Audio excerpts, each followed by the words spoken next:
really want to talk about this next topic. We're already like an hour and a half into the show. Ladies, do y'all have another 30 minutes? Okay. Let's go. This is so important, such an important topic to me. We're going to kind of shift the focus from men to women. I am very concerned about the state of education, Black women in higher education. We talk a lot about how we go to college in great numbers. And I think that is something to be proud of because for a long time we were not in college. And for a long time had limited career options because of it. Um, but obviously now more and more of us are going to college, which only means that the value of a degree is a little bit lessened. Um, Still, however, women with college degrees in general, if you look at these statistics, do better monetarily than those who do not. So I do believe that there's some benefit in going to college. I went to college, I went to grad school, you know, but I think we need to revisit just how much value we place on it.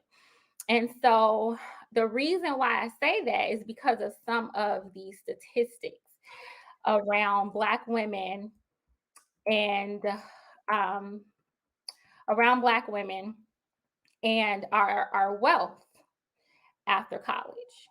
And so I really want us to revisit, is college worth it for Black women? Is it worth it? Are we getting a return on our investment? And if it is worth it, how can we get more of a return on our investment? And so I just want to share some. I want to share some facts with you guys as we have this conversation. Okay, so just to get started. So Okay. let me go ahead and share my screen with you all. All right.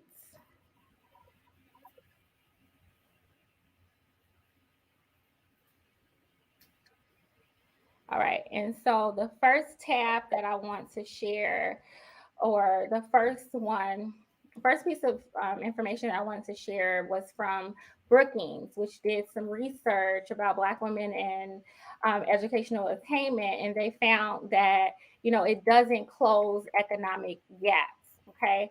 College education is often seen as a more powerful tool to close race gaps, but is at best only a partial answer. We know that the gap in college achievement is very wide. We know Black Americans with an undergraduate degree still earn less than wealthy whites, or than white people in general. Um, and there are some other things that we have to consider. I hope you all see this. So you all see this where it says Black women owe 22% more in student debt. You all see that? No. Oh, you all don't see that one? No, but I believe you. Oh, okay. I was trying to put it up on the screen. Uh-oh. I think it's because you have the banner at the bottom. Oh, okay, because I changed it. Hold on. Here, I'm gonna do it this way. Let me share again. So basically, I'll just give you all some facts and I'll try to put them up, but I'm going to share where I found these facts because, I want to come with the facts, right? I don't want to just say random stuff. But basically, what we're seeing with Black women is that we are going to college, right? Which is a good thing.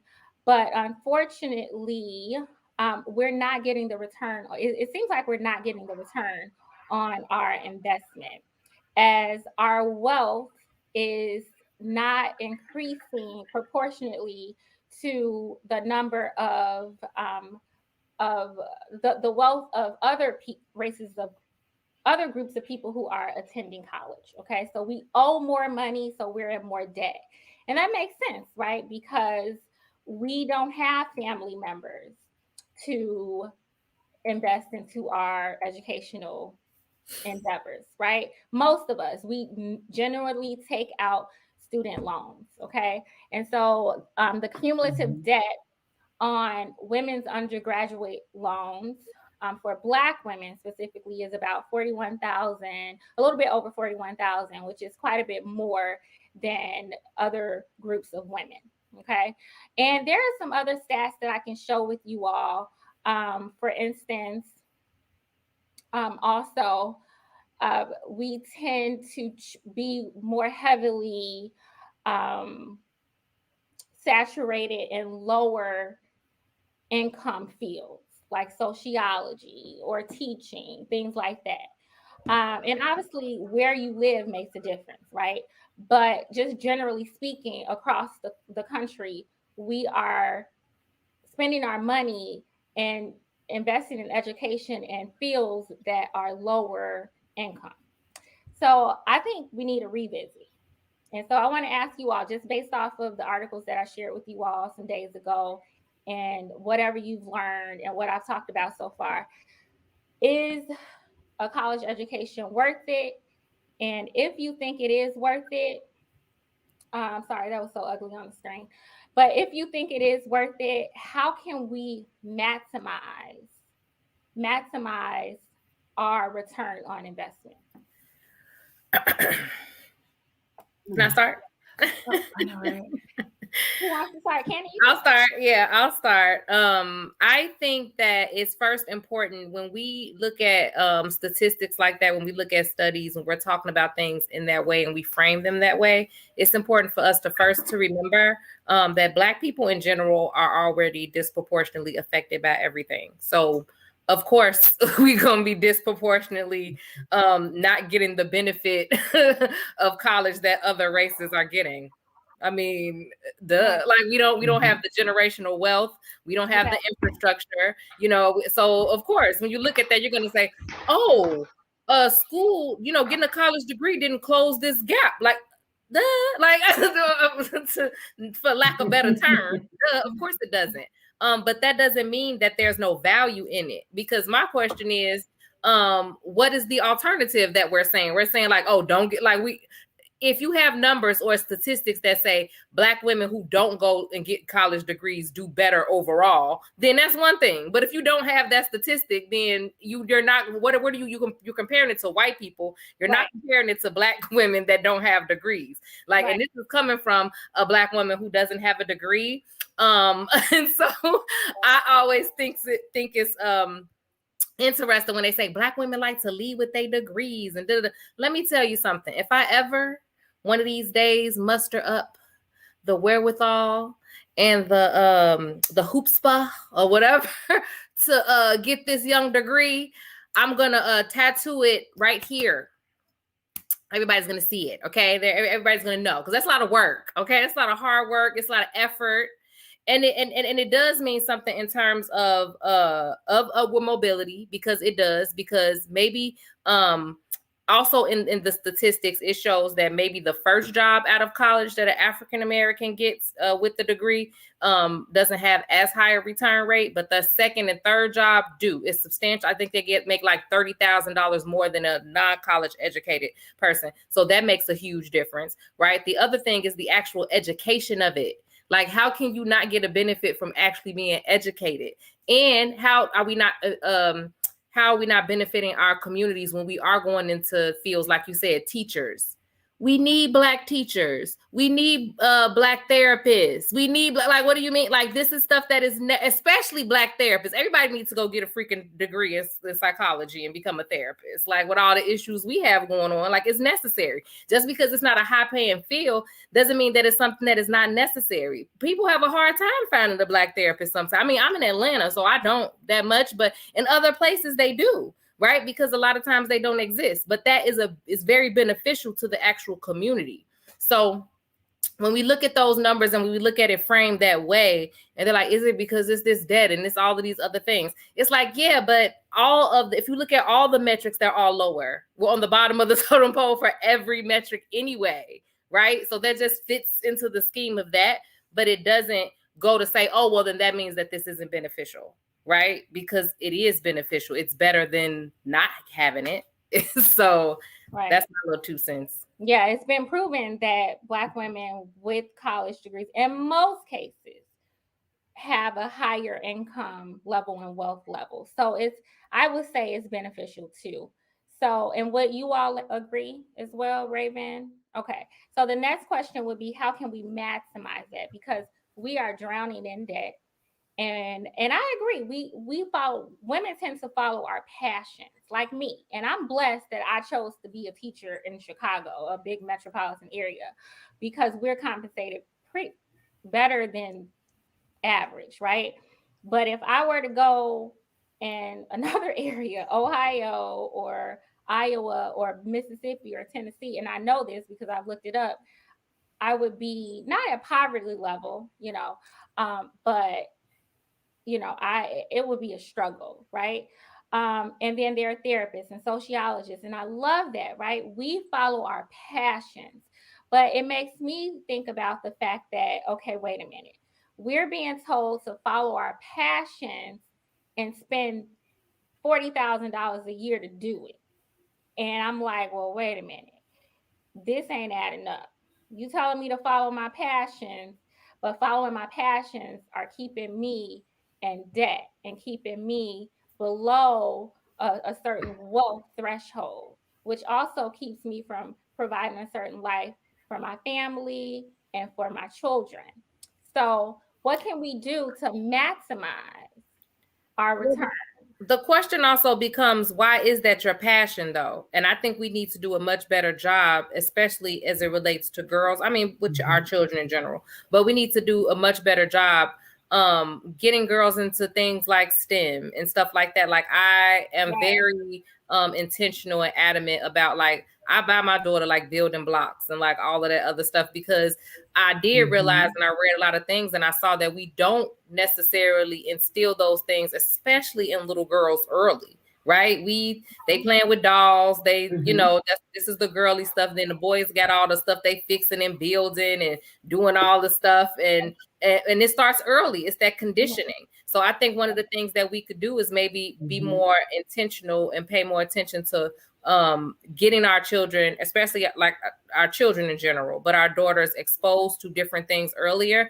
Those could be their passions, but why would fields like STEM and different stuff like that be their passion if they haven't even been exposed to it until they hit college or something like that? So I think we do need to be a little bit more intentional early about the things that we're exposing them to and getting them interested in. And that's why a lot of that stuff, when it comes to gender, can be a hindrance too, because it pushes girls into different types of fields. The way you just think about what you just say, our passions, like those are things that are more, that can be considered more nurturing, right? More nurturing. Teacher, I'm gonna be a therapist, I'm gonna be this, right?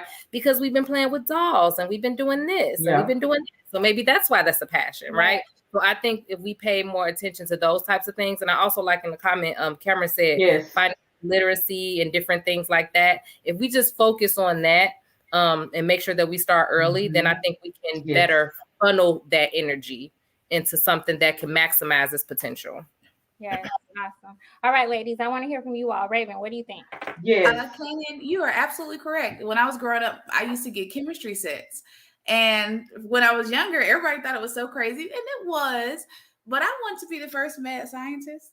And I was like, you know what? There are no female scientists. I'm going to be the first one that's mad. I'm going to create some new race of gremlins or something. I don't know.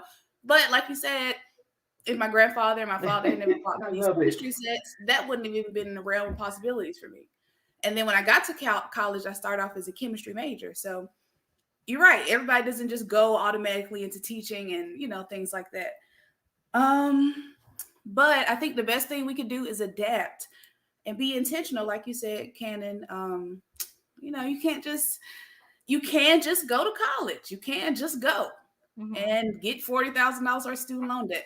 But I went to college with girls that were open, talking about, girl, I'm not going to do no homework. I'm going to this party so I can go hook up with this man. And some of them are married now. So it works for different people. It's the way to work the environment that you have available to you. You are an adult. You're interacting with grown men. You're professors. You don't have to do it while you're in class, but they are still very, accessible as well. All these men are accessible to you. You can still focus and get a man in college, but you got to be intentional. You can do both. She said, go to college to get your man, girl. Get the professor. They are fair game too. Mm. I'm just saying. I'm just saying. You know, They Make are sure fair they got game. tenure. We grown. They grown too. we got to revisit that I'm because, and I hear, Kevin Samuel say that women should be going to college to snag a man. And in a way, I'm No, you like, don't have to. But mm. if you're going to do that, be be intentional when open. you get I agree. You should definitely be open. So you're not saying exactly what he's saying, but I definitely think that we got to be careful because no, I don't think we should be telling girls spend $40,000 a year to go get a there. man. No, right. Right.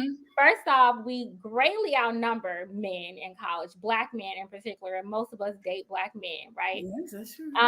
So we greatly outnumber them in college. So if you going to college for that, girl, you gonna be in Yeah, that's some trouble. cool. I'm not saying that, that's always his advice, which I think is absurd because people don't tell black men go to college and be looking for your wife. Now they might be down there and they see, girls who might be marriageable, and then they see girls who are not. But who are they spending their time with? The ones who not. Mostly. I didn't say all. So I don't think it's a real good choice or a real good push to say, okay, go to college so you can get a man, expose yourself to these types of men. Because the odds are not really in our favor. So and don't spend 40 grand a year for that. And I know you're not saying that. I know you're not saying that. It just reminded me of some of the suggestions and advice that we're hearing from men about college and mating. Well, I liken it to, I'm trying to get more women that are out of shape into the gym with me, and a lot of times their argument is, men they no man checking for me because I look like X, Y, and Z. But like I say, you go to the gym and you in the gym working, he in the gym working, y'all are going to either attract or not. And I mean, y'all got like minds, y'all both got bank accounts because y'all in the gym, y'all both got jobs that can pay Yeah. for this gym. There are things that are pretty much already checked off once you know that y'all in this environment together. Just like with your professor.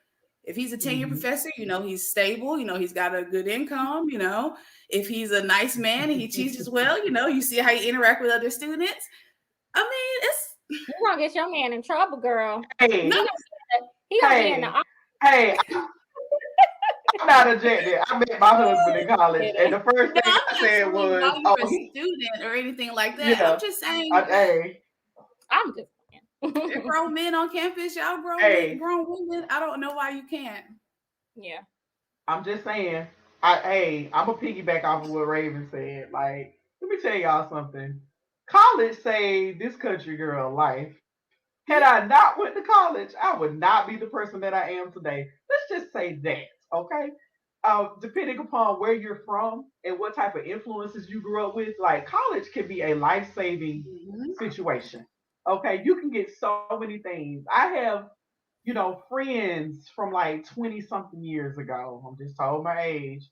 I found my husband in college, and I remember when I met him, he had he worked mostly full time and he went to school part time. And so I was like, oh, he got a job.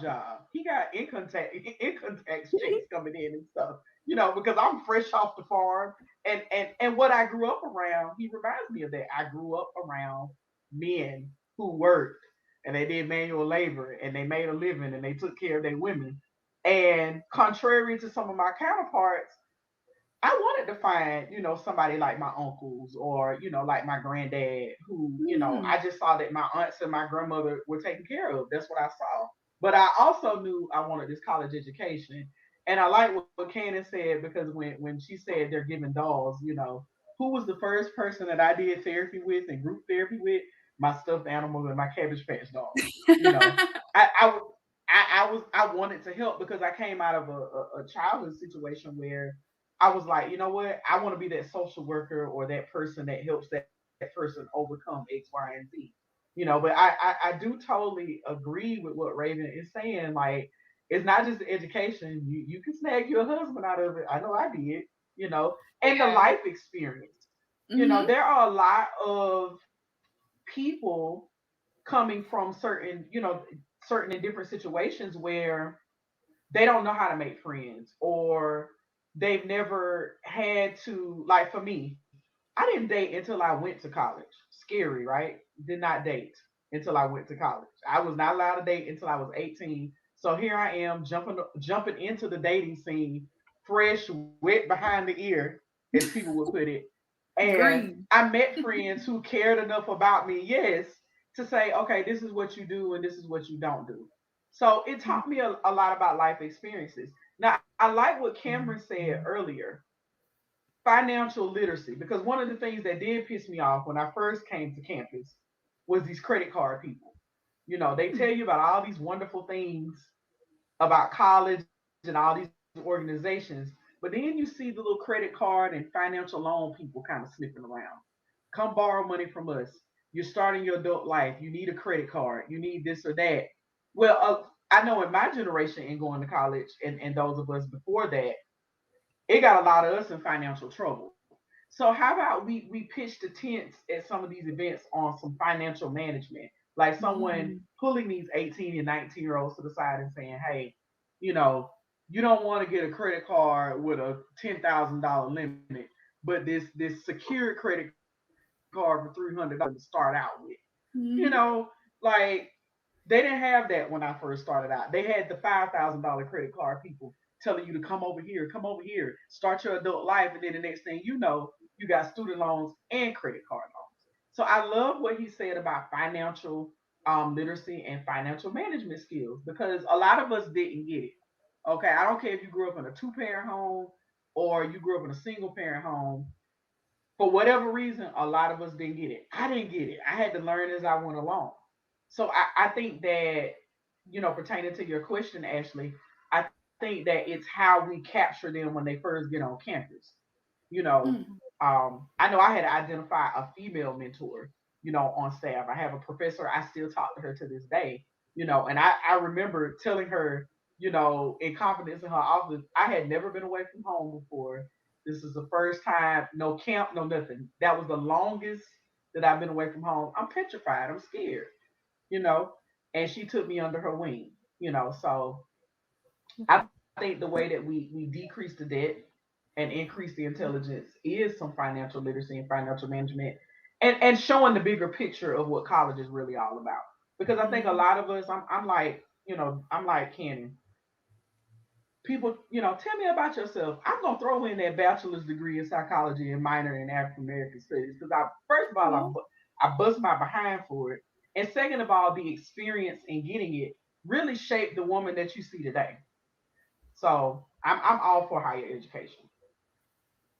Hmm. Okay. Thank you so much. I love the solutions that you all are offering. I love how Cannon talked about training girls and encourage them into STEM. That is so important. And I'm not saying we should Hmm. discourage young Yes. girls from becoming teachers or social workers or therapists. We need them. And we want people to ultimately be happy. I know of a girl who actually went to law school. She's not practicing law and she doesn't have any desire to. Her parents encouraged her to practice law because that's what they did, but she never wanted that. So I'm not saying that we should force them, right? But I do think that we should start building some competency in some of these higher income fields and exposing our girls to this. I teach science, and I taught one of my lessons today. I was so amped up about it, because I just want our kids to heavily delve into science.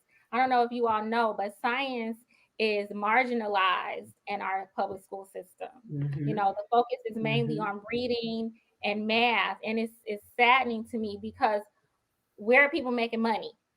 What field is fast growing? Technology, STEM, Mhm. Silicon Hmm. Valley people, engineering. And we are not exposing this to our children. And it saddens my heart. That's why we don't see a lot of women, and especially like not a lot of black women into these fields because we're not exposing them to them at a very early age, and then they start to think like myself, oh, I can't do that. I'm not capable of doing that. And anybody can be a scientist. Okay. Everybody can be a scientist. So I think that's one solution. And we have to start choosing these majors, right, when we're in college, choosing Mm-hmm. them, getting the internships, and going after these jobs, so that we can leave college and not have, a career where we're not bringing in a proportionate amount of income to our debt. You know what I mean? I mean, every debt is debt to anybody, Mm-hmm. but we're so much in debt, we're playing catch up into our 40s. Another solution that I have is that I think that we need to start strategizing about avoiding these student loans. You know, that was I my think first option. Mm. I think that's why it's better to go to a 2 year maybe first, like Yeah, that's an option. a free in-state Mm-hmm. college or lower cost Mhm. in-state first. And then Yes. I learned that if you do your 2 year there and then finish your bachelor's at the Mhm. other college, all that really matters is the bachelor's that you got at the other college. So Yes, that's my that is so true. strategy. And not Um, not shaming people for doing that. yeah, yeah, and also like I know Right. through Right. my job they pay they have tuition reimbursement, and different things like that. So maybe trying to find some entry level position where Mhm. they have those types of benefits or whatever, and you could Yeah. utilize that while you're there. That's Mm-hmm. another option. Yeah. Things like that to just kind of keep that cost down. Mm-hmm. Mhm. Because I've been going to school And for a long Yes. And yeah. time.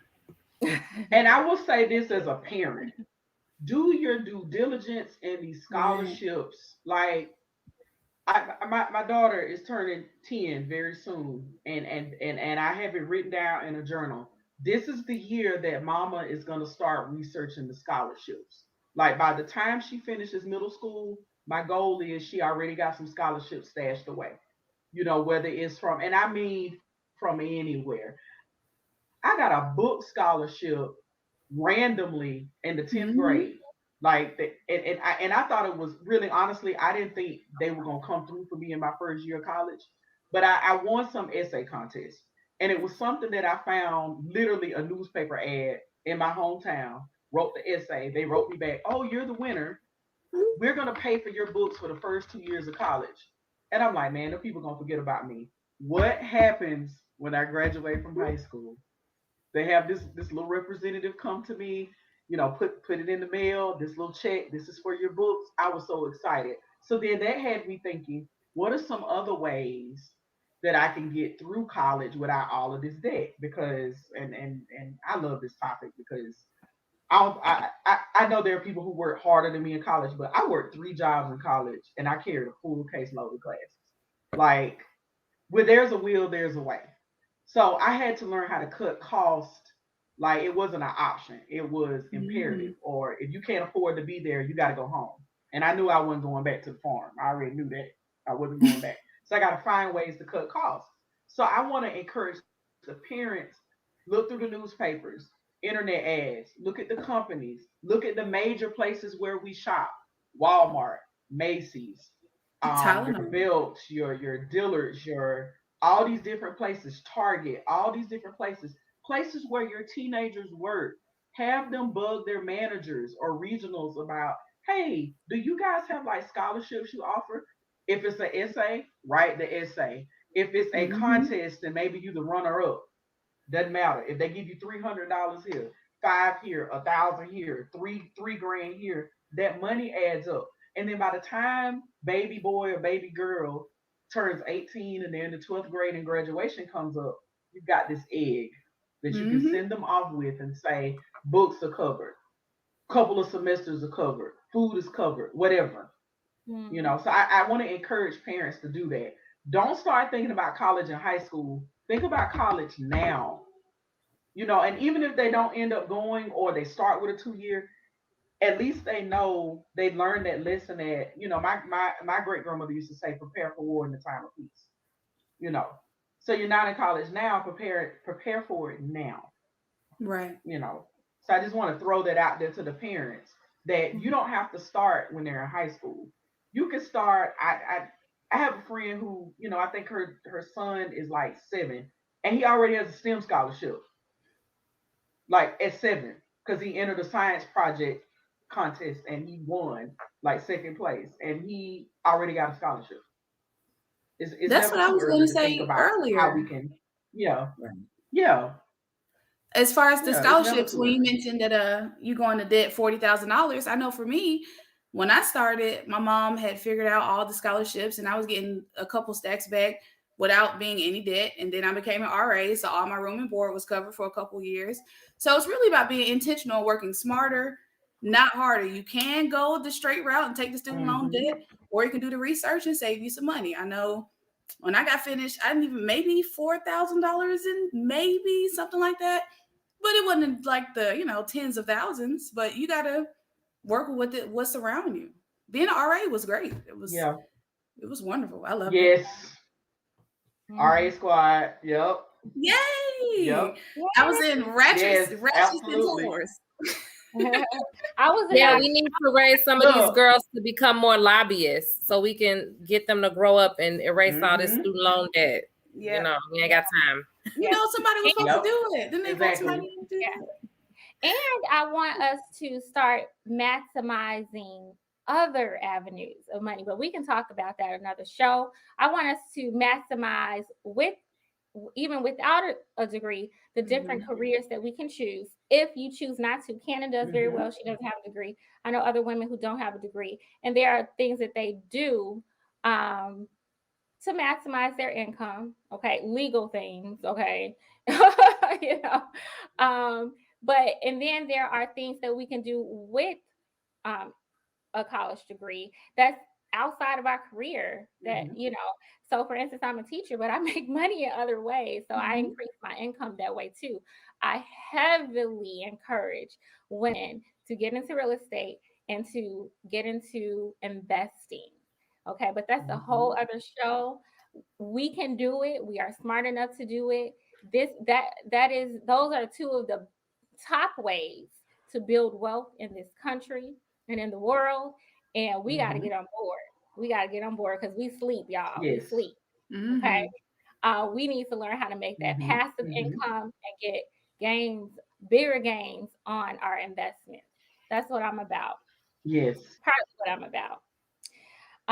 So ladies, we had a good show. I love y'all so much. I know, right? I love you ladies so I much. have enjoyed this. I have to. And so for all of the viewers who are watching, you guys are y'all are day ones. We appreciate you all so much. We want you to spread the word, okay? Don't forget throughout the day, that podcast. Take a moment to, copy and paste our page and send it over to a friend. Like, hey, watch this with me, tag us on your Facebook so we can get growing. We appreciate y'all. Anybody want to say any last words? Nope. I think we talked about everything. Absolutely. Okay. I love the melanin popping on the skin. I know, right? I think you got it covered. Hey, yes, I do again. I think a couple of guys mentioned it. And I'm talking to the sisters out there who married and you closing your cookie jar. That show coming soon. Okay. And I'm gonna be talking to you about how this is not benefiting you. This is not benefiting you. This is not benefiting you. Okay. You irritated. Maybe that goes back to that sexual liberation. Right? They're not reaching their mountaintop. Nobody want to take the trip if they ain't gonna get there. Yeah. Exactly. So yes, I wanted to close with that point. That as you sharing and liking our page, understand that you're not just watching, but we got some work to do, okay? And we're gonna walk them through it. Absolutely. Yes. Absolutely. All right, ladies, and to everybody watching, good night. Sleep well. Good night. Yes. Bye-bye. Y'all have a great week. Yes, ma'am. Bye-bye. You guys too.